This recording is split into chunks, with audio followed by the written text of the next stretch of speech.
Assalamualaikum warahmatullahi wabarakatuh. Di sini kami kelompok 3 akan mempresentasikan tentang pembinaan kepribadian.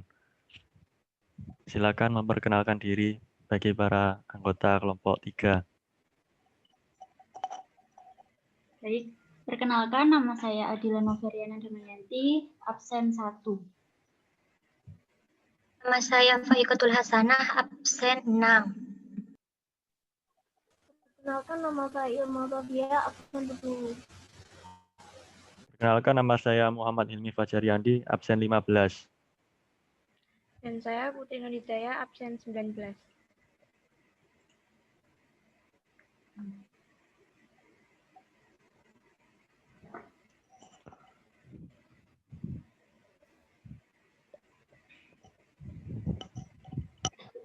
Baik, yang pertama saya akan menjelaskan mengenai perubahan sikap. Sikap pada dasarnya bukan suatu pembawaan diri sejak lahir, namun merupakan hasil interaksi antara individu dan lingkungannya sehingga sikap adalah sesuatu yang dinamis. Sikap juga bisa dikatakan sebagai hasil belajar atau dipelajari, karena itu dapat mengalami perubahan karena kondisi atau pengaruh yang diberikan dari pembelajaran sosial, perolehan informasi, dan perilaku serta sikap yang didapatkan dari orang lain. Jadi, perubahan sikap adalah proses perubahan yang dialami manusia berdasarkan apa yang telah dipelajari, entah itu dari peran keluarga, teman, lingkungan, atau dari diri mereka sendiri.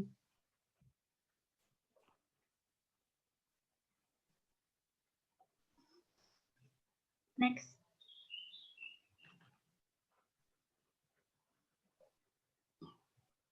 Teori disonansi kognitif merupakan sebuah teori yang dipopulerkan oleh Leon Festinger pada tahun 1950-an dalam psikologi sosial yang membahas mengenai perasaan ketidaknyamanan seseorang akibat sikap, pemikiran, dan perilaku yang saling bertentangan dan memotivasi seseorang untuk mengambil langkah demi mengurangi ketidaknyamanan tersebut.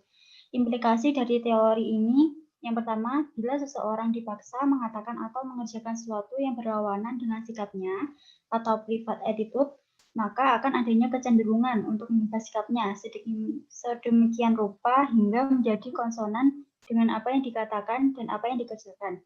Yang kedua, makin besar tekanan atau paksaan yang digunakan untuk menimbulkan perilaku yang berlawanan dengan sikap seseorang, makin sedikit kemungkinan berubahnya sikap yang diharapkan.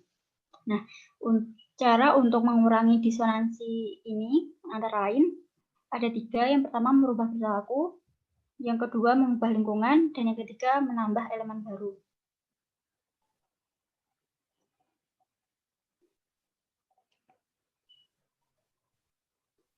Faktor-faktor yang mempengaruhi perubahan sikap.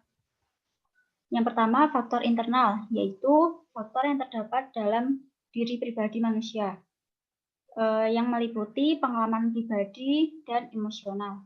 Yang kedua, faktor eksternal, yaitu faktor yang terdapat dari luar diri individu atau biasanya dipengaruhi oleh pengaruh kebudayaan dan lingkungan, media massa, lembaga pendidikan, dan lembaga agama, dan lain sebagainya.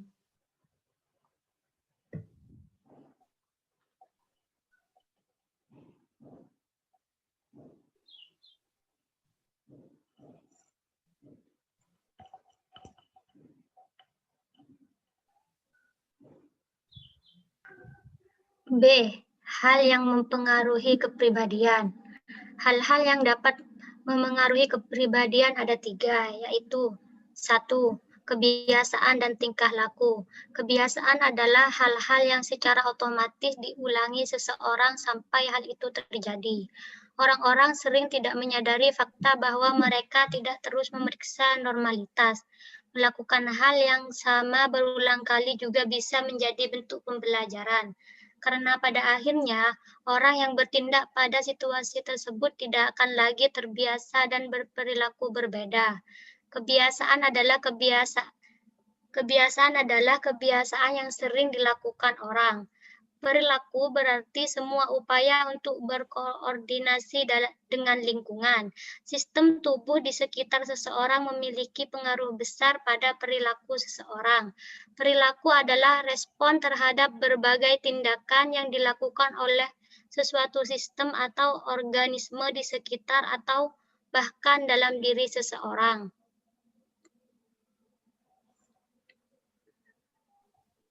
Next. 2. Kemampuan berbicara. Berbicara pada hakikatnya merupakan suatu proses komunikasi dengan mempergunakan suara yang dihasilkan oleh alat ucap manusia yang di dalamnya terjadi penyampaian pesan dari suatu sumber ke sumber lain. Dalam berkomunikasi ada yang berperan sebagai penyampai maksud dan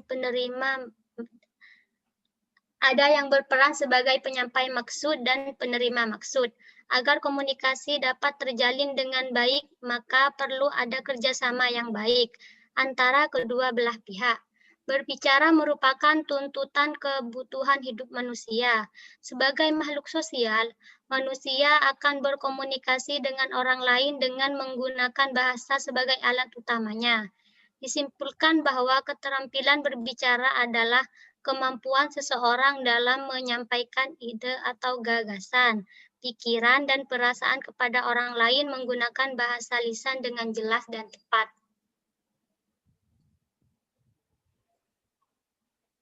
Next.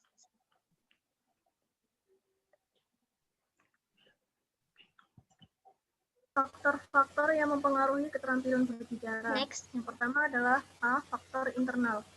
Faktor internal merupakan segala potensi yang ada dalam diri seseorang. Faktor internal meliputi faktor fisik dan non-fisik. Faktor fisik merupakan faktor yang menyangkut dengan kesempurnaan organ-organ tubuh yang digunakan di dalam berbicara. Dalam hal ini meliputi pita suara, lidah, gigi, dan bibir. Faktor non-fisik atau psikis merupakan faktor yang berhubungan dengan kondisi psikologi seseorang dan tidak berhubungan dengan fisik. Faktor psikis keterampilan berbicara meliputi 1. Kepribadian atau karisma, 2. Karakter dan temperamen, 3. Bakat atau talenta, 4. Tingkat inteligensi, dan 5. Kreativitas. Faktor eksternal. Faktor eksternal merupakan faktor yang berasal dari luar diri individu yang meliputi tingkat pendidikan, kebiasaan, dan lingkungan pergaulan. Harlock mengungkapkan ada 2 kriteria yang dapat digunakan untuk memutuskan apakah anak berbicara dalam artian yang benar atau hanya membeu. Pertama, anak harus mengetahui arti kata yang digunakannya dan mengaitkannya dengan objek yang diwakilinya. Kedua, anak harus melafalkan kata-kata sehingga orang lain memahaminya dengan mudah. Kata-kata yang hanya dapat dipahami anak karena sudah sering mendengarnya, atau karena telah belajar memahaminya dan menduga apa yang sedang dikatakan tidak memenuhi kriteria tersebut.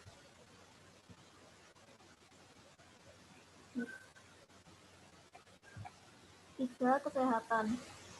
Kesehatan pribadi merupakan salah satu hal yang penting untuk dijaga setiap saat.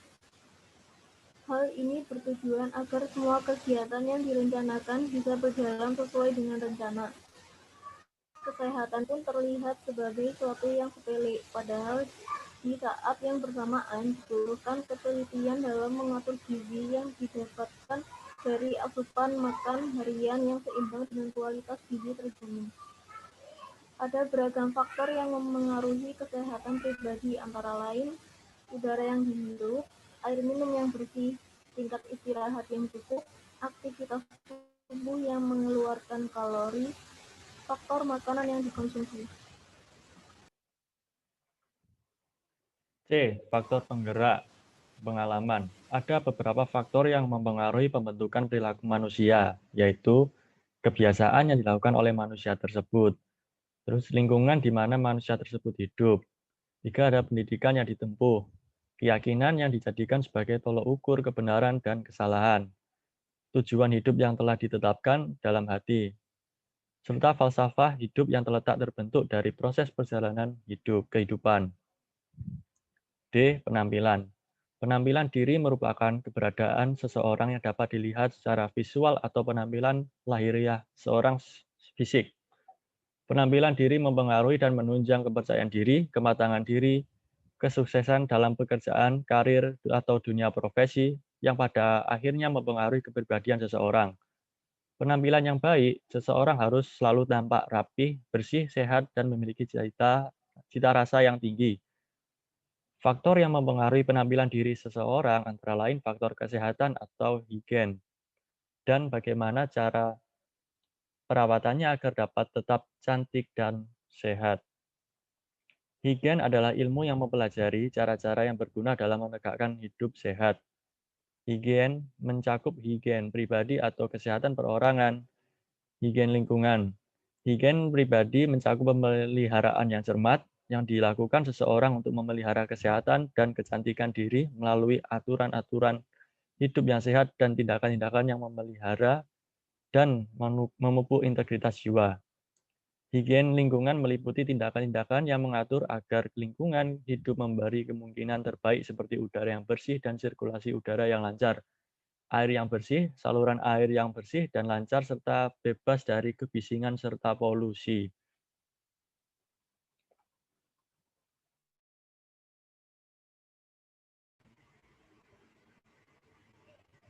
Baik, selanjutnya usaha membina kepribadian. Yang pertama ada belajar sepanjang hayat.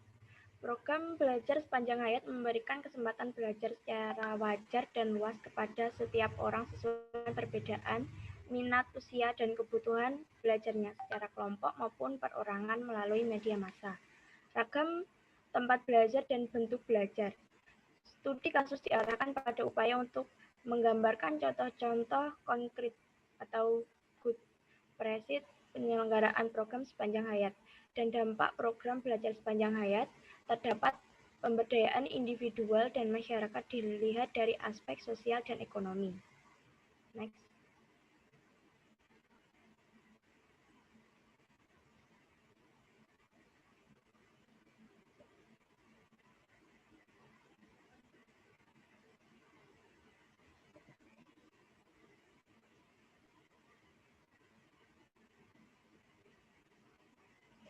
Yang kedua ada mengefektifkan pribadi. Ada beberapa cara dalam mengefektifkan diri. Yang pertama, persiapan yang berisi tujuan yang pasti, pengetahuan tentang apa yang diinginkan, dan semangat menggelora untuk mencapai tujuan tersebut. Yang kedua ada menyiapkan rencana harian. Ketiga, menerapkan prinsip 80/20 atau prinsip Pareto, yaitu kaidah bahwa 20% dari kegiatan yang dikerjakan akan menentukan 80% dari hasil yang diperoleh. Selanjutnya, selalu gunakan metode ABCD. Kaidah ini berkesinambungan dengan kaidah berpikir di atas kertas. Yang selanjutnya, kerjakan satu demi satu dan maksimalkan kekuatan pribadi. Next.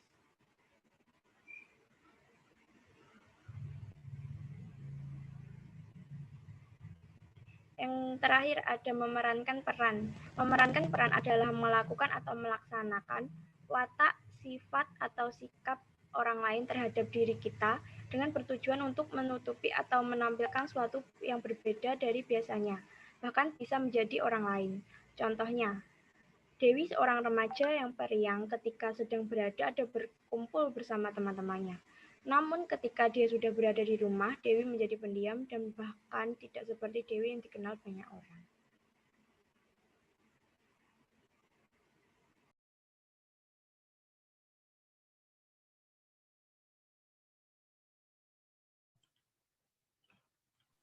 Demikian presentasi dari kelompok 3. Apabila ada kekurangan, kami mohon maaf. Silakan bertanya. Assalamualaikum warahmatullahi wabarakatuh. Warahmatullahi wabarakatuh.